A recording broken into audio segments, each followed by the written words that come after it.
We're back to television now, and this is a programme that I've always thought was the most patronising on television, more patronising than Play Away or Play School. Let's see a clip from it, and then we can discuss the genre more fully. Hi, and in the doghouse this week, me. Why? For allegedly being cruel to dogs. Not all dogs, just my four-legged friend you normally see at the start of this item every week.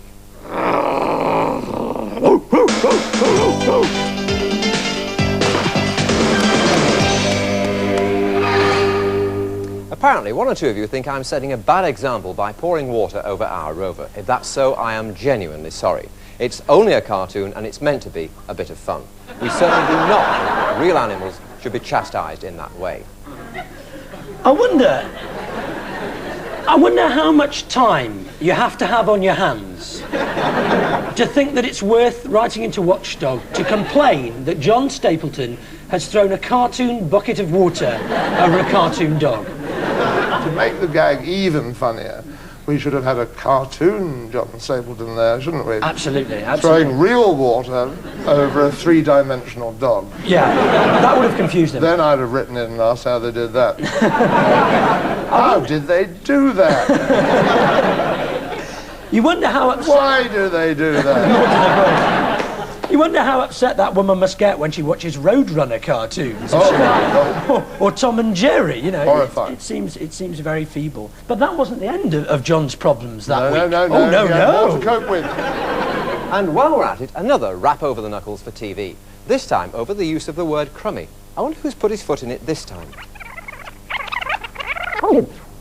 These are samples that you've sent us from all over the country. There's this crummy-looking stuff from the Cross family in Cornwall. What's wrong with that? After all, the dictionary definition of crummy is... dirty, squalid, inferior, worthless. Well, there's a lot wrong with that if, like Stephanie from Plymouth, you happen to be called crummy. She says she loves our programme, bless her, but makes a plea on behalf of crummies nationwide for us to lay off. It might be funny to some people, but if you can help to limit its use as an adjective, I would be grateful. After that, they were inundated by letters from the Shite family as well. It's quite staggering, isn't it? I mean, we had a list of things that had been complained about on Watchdog, and amongst them are potatoes. We wondered if you had an idea how a potato might be dangerous. Well, if it's eaten whole in one gulp. Right. Especially, I mean, if you're a toddler. If you put the potato, say you're smoking at the same time. Yeah. Put the potato in the ashtray. Yeah. Forget that you put the potato there rather than the cigarette. In one hand, which you now can't use because it's fully occupied with the cigarette, you inadvertently pick up the... Right. There you are. An everyday tale. You could drop the potato. If, for example, I was just looking at the beauty of the potato, for example, saying, isn't God wonderful that there's variegated potatoes of all types, and then a friend could arrive at the door, and you'd go to open the door, obviously. Not knowing if it's a friend, because they'd be outside, but I don't want to complicate it. Well, we know as the onlookers to the story. If you do the ding-dong. Right, yeah. Ding-dong! Oh! Yeah. And suddenly you